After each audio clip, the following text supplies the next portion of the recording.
chamame! Chamame! Chamame! Chama!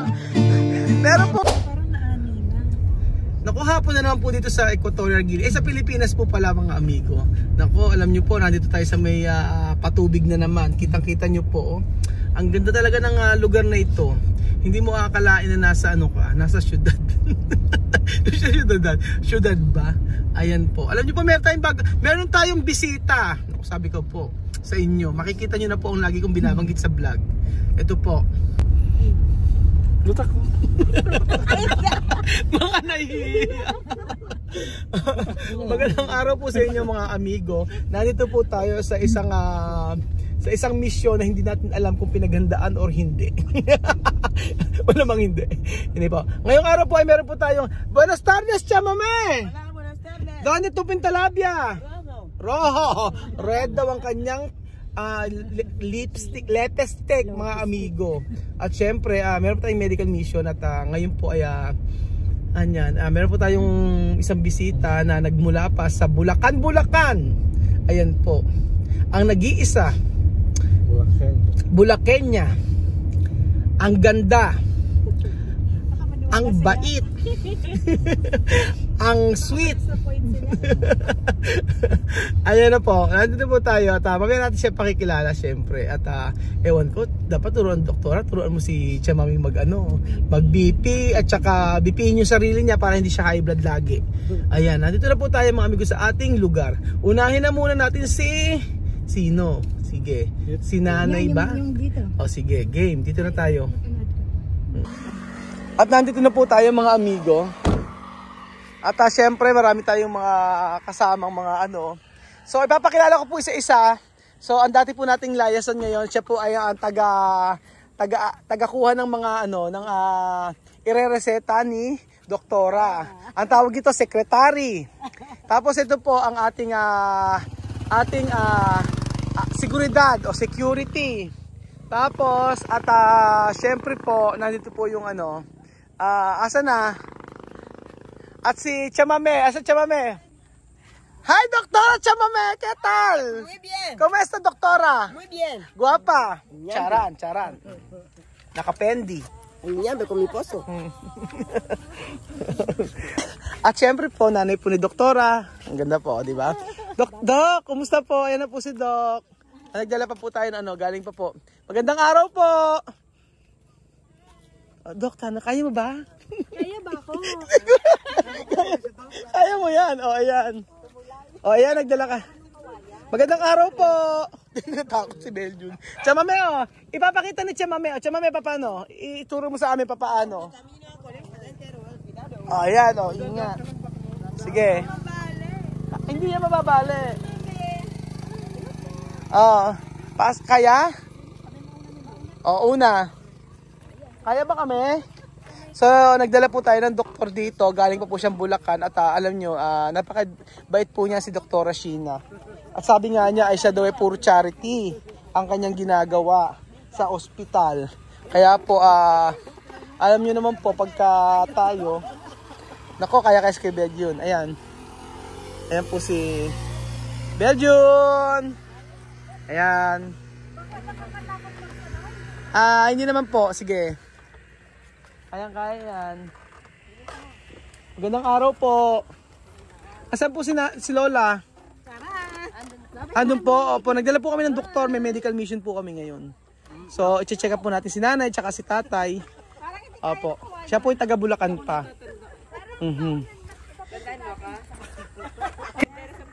Ayan, doktora.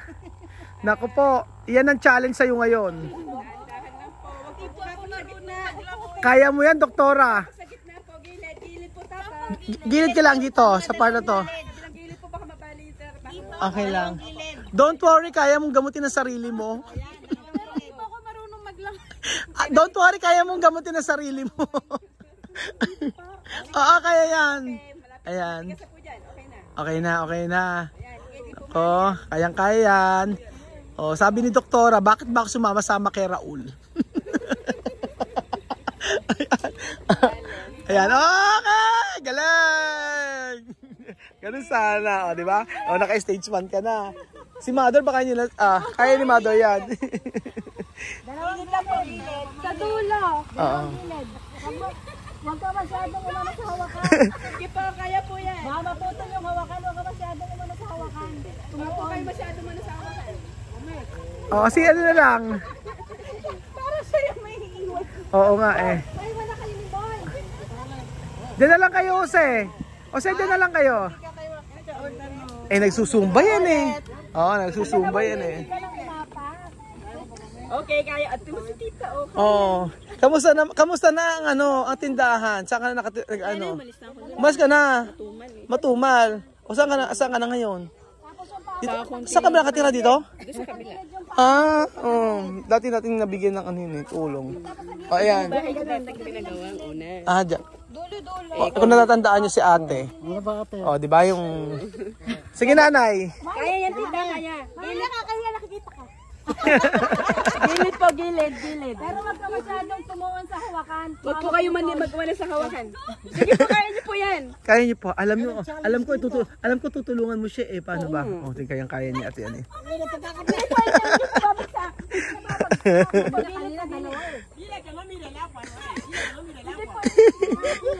Kaya ni Jose yan sagipin. Ano na? Hindi naman siya malalim. Huwag daw yung gilid sa gilid. Oo, kaya niya yan. Huwag sa gitna. Huwag na sa malaking kawayan. Puro dito. Opo, dyan. Oo, sige. Nako, paano po? Paano, Doc? Ano pa tayo paano pag sa bundok-bundok na tayo? Ay, hindi sa ganyan. Huwag ka masyadong sa hawakan. Opo. Malay lang sa hawakan. Kaya yan. Don't worry. Mama, isasunod ko sa iyo yung link nito.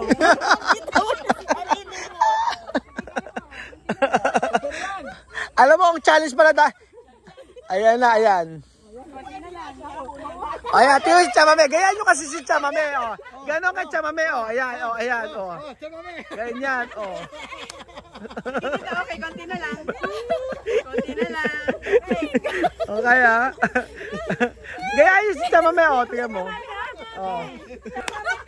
Chamame! Chamame! Chamame! Chama! Meron pong isang Aprikana na mahuhulog!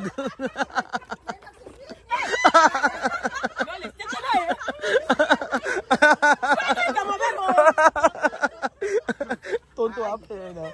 Ayaw kaya yung Chamame yan. Oh, di ba? Pasa por kasi. Siguro daw yan. Oo nga na. Sure na hindi mahuhulog si Chamame, di ba? Diba? Nakagapak. Por kasi. Konti na lang. Sure daw yan na ganyan. Oh, totoo nga naman. Okay. Lahat tao, no? Pwede. Pero pwede. Okay! Okay. Magandang araw po. Ayan po. Oo, siya yung na-stroke. Ano po? Ayan. Pwede po bang tumuloy? Nay, kamusta po kayo? Ay, hindi makatayo.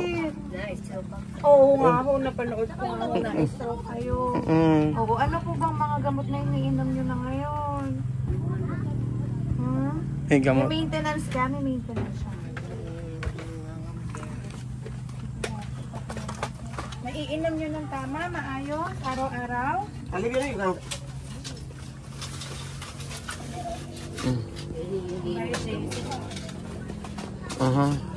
kung tignan. Sige, Doc, maupo ka, Doc.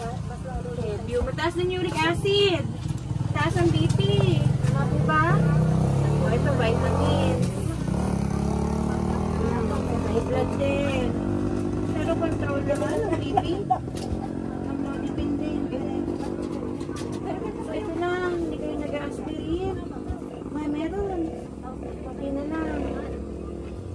So, na-stroke kayo. High blood po. Tapos, hindi naman diabetic. Hindi naman tumataas ang asukal. Uric acid. Yung mga kasukasuan, masasakit. Hindi masakit. Pero bakit meron siyang pelvis stock? Bago ito. Hindi kasi natin malalaman kung ano tayo nagulog. Oo nga eh. Kailangan talaga magpalab muna sila, no? Oo. Pero on her age, kailangan meron, kasi tapos nag-stroke pa siya. Oo. Kailangan sana merong atorvastatin, kung naririnig po ninyo yun, no? Para maiwasan natin, number 1, magkaroon ulit ng atake sa utak, tsaka yung magkaroon ng atake sa puso. So, mas maganda meron pong ganun, no? Kailan po yung dati kayong unang-unang nag-stroke? Ilang beses na po ba kayong nag-stroke? Isang beses. Ano daw po yung sabi nung nag-stroke kayo? Nawalan daw po ba ng hangin, ng utak? Nagdugo ang utak? Ano po ang pagkakasabi sa inyo? Ano daw? Hindi na-explain po sa inyo. Pero ang naiwan po nung stroke, hindi na kayo makalakad. Parehong paa po. Isang paa. So na-stroke talaga siya. Tingin ko nawalan ng hangin. Sa stroke kasi, meron tayong dalawang klase. No? Nawalan ng hangin, tsaka nagdugo ang utak. Common pa nga, tinatawag ng mga tao, sabi nila na mild stroke. Pag na mild stroke, common yun. Yung kunyari ng hina o nabulol. Pero bumabalik naman, nawawala. Meron kasi tinatawag na residual. Ibig sabihin, yung sintomas nila hindi na bumalik. Kung nang hina, mahina na talaga. So yun yung residual ng stroke. Pero yung tinatawag nilang minsan kasi ng mild stroke, pag nabulol, bumabalik din yung usual na pagsasalita. So yun, pero actually wala kaming tawag na mild stroke. Ang tawag namin doon is transient ischemic attack. Yung ano kasi siya eh, nabarahan yung ugat sa utak, hindi na dumaloy, pero eventually nakadali ulit yung dugo. Yung dugo. Kaya bumalik ulit yung flow, nawala yung symptoms. Ganun. Paano kaya, Doc, yan? Hindi naman... Tingin ko si nanay talagang stroke na ano, kasi Stroke. hindi na ano eh. So yung baradong ugat, tuluyan ng nabarahan. Ang dapat dito, yung mga plaque o yung mga bara, maging stable siya, hindi siya matanggal doon sa pagkakadikit sa ugat para hindi ulit mag-stroke. Tama naman yung regimen. Tama na may ginagamot niya? May aspirin, yung pampalabnaw ng dugo, okay naman po ito. Ang importante din sa stroke, makokontrol yung BP, may amlodipine ka naman, tsaka losartan. Ano ko lang, baka sumasakit din ang ugat, baka yung buto-buto, baka nirarayuma kasi may cerebrospinal ka. Wala namang masakit. Sige, tingnan po natin yung BP nyo, ha? Doc, paano kaya yan about sa gamot niya? Tutuloy lang niya? Ganyan ba? Okay. Tapos, dagdagan lang natin ng atorvastatin kasi yun yung kailangan talaga. Doc, ano na siguro, no? Kasi ganito, pwedeng ako na lang ang bibili ng gamot niya. Tapos dadaling ko na lang dito. Ganun na lang, ano? Kasi hindi naman na sila, hindi siya nagpapa-check up eh. Oo. Pero hindi na kailangan i-laboratory, Doc? Usually naman pag ganyan, yun na yun. Wala naman siyang symptoms actually kung walang sakit ng rayuma, walang ganyan. Okay na sa akin kahit hindi magpalab. Niya. Ang ano lang, basta ang importante makontrol yung isang gamot tatanggalin. Tapos okay lang, sa akin okay lang. Pero kailangan dagdagan natin ng atorvastatin. O sige. Yun talaga ang importante para hindi either mag-atake sa puso or mag-atake sa utak. Dalawa kasi yung klase ng atake. Meron sa puso, meron din sa utak. Ayan, chamame o. Ano ba ginagawa mo, Doc? Ano tawag dyan? Ito ay pulse oximeter. Check lang natin yung oxygen. So, kay nanay is 98 naman. Heart rate is 69, 70. No? Usually, kailangan 94 and above yung oxygen level ng katawan para masabi natin na enough yung oxygen na nasa katawan ng tao. Okay. Tapos, ayan. Check natin yung BP ni nanay. Ayun, upo ako. Sige, upo.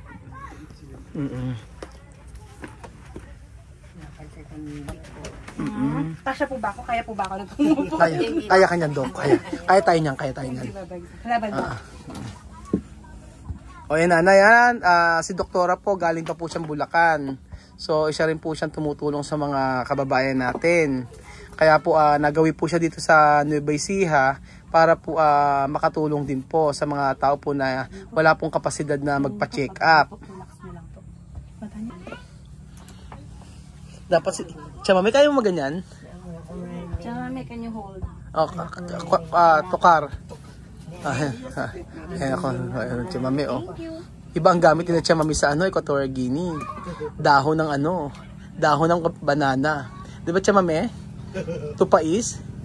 Di banana? Si daw. Oo naman daw siya. Diba? Ang ingay ko sa medical mission. Na-excite.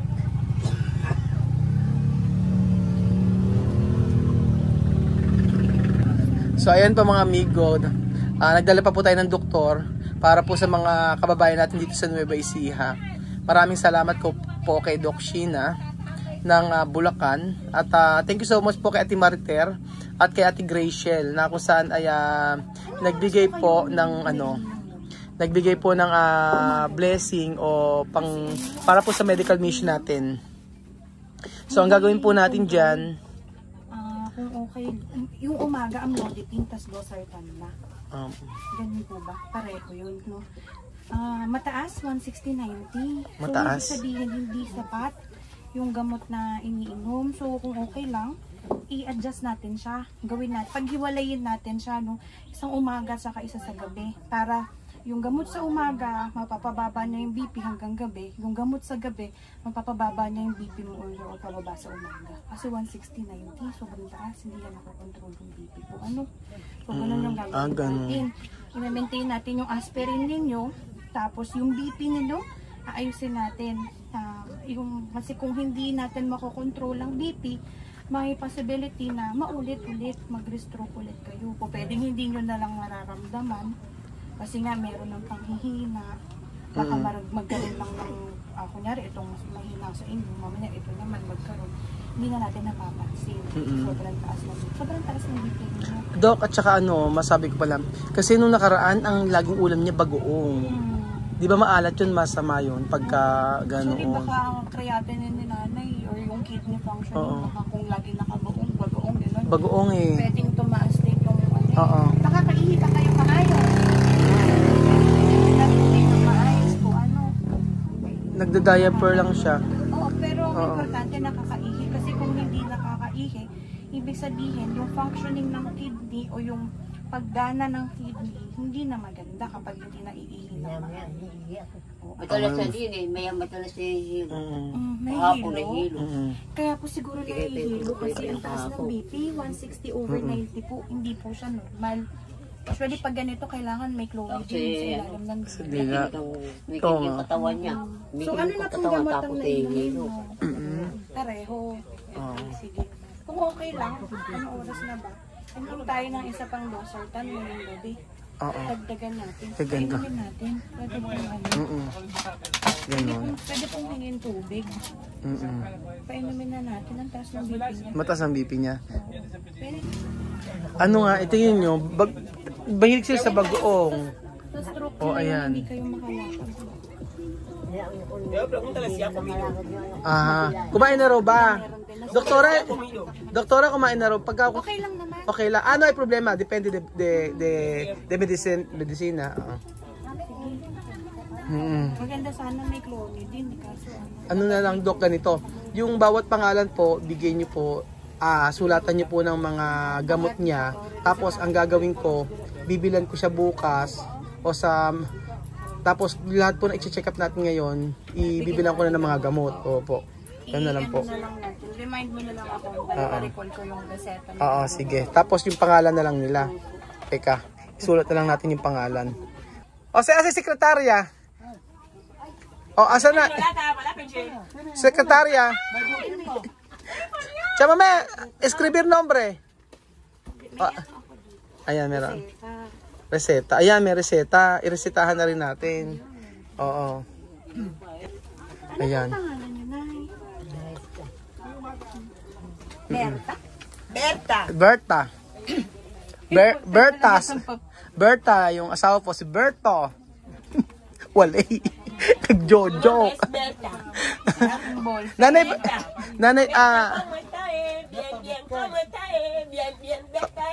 Kama,